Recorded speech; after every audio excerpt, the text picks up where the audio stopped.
The Mirror Child. The house had stood empty for years. Locals whispered about it in half-joking tones, the way people talk about places they pretend not to fear.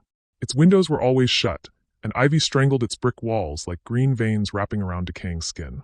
The Fornari family moved in on a dry autumn afternoon, unaware of, or indifferent to, the house's past. Among the family was their only child, Lucas, aged 12. Pale-skinned, sharp-eyed, Lucas was known for his defiance.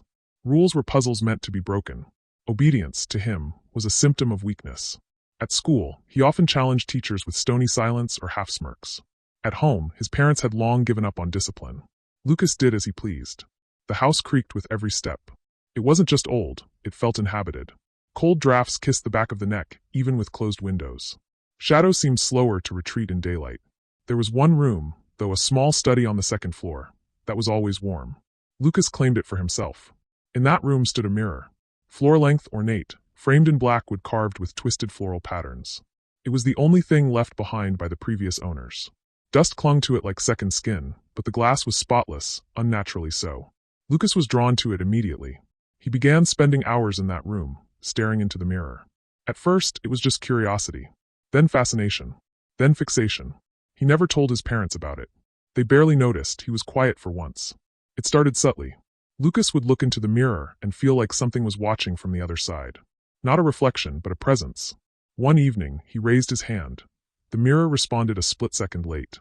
Another day, he blinked. The image didn't.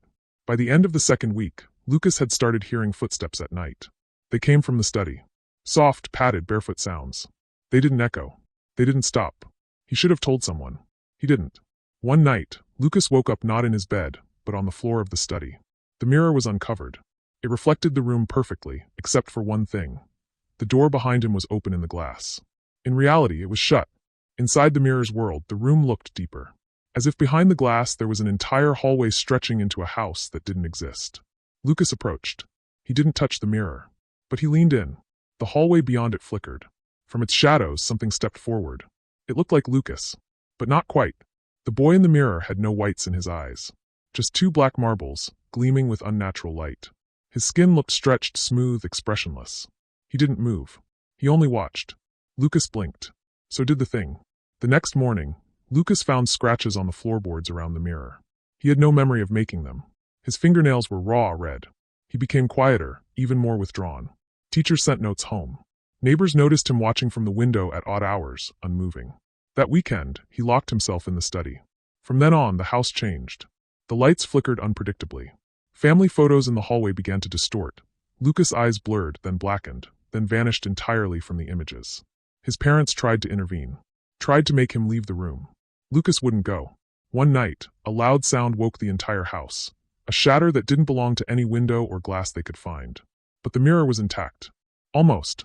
At the top left corner, a thin crack had appeared. Like a spiderweb, it grew by the hour. Lucas watched it without blinking. He stopped eating. Stopped speaking. The presence behind the mirror became more visible. The not Lucas. He started smiling. On the 33rd day, Lucas stood in front of the mirror from dusk until dawn. His mother found him the next morning, asleep on the wooden floor. The mirror was completely dark, no reflection at all. But when Lucas awoke, he was different. He was polite, quiet, obedient, too obedient. He ate every meal. He did chores without being asked. He smiled at his parents, but never at his reflection. He avoided mirrors altogether. Months passed. The family believed the house had healed whatever was wrong with him. They called it a phase, a miracle, but the real Lucas was still inside. Trapped, screaming, banging on the other side of the glass that no longer showed anything at all. Waiting for someone to break the mirror. Waiting for the next disobedient child.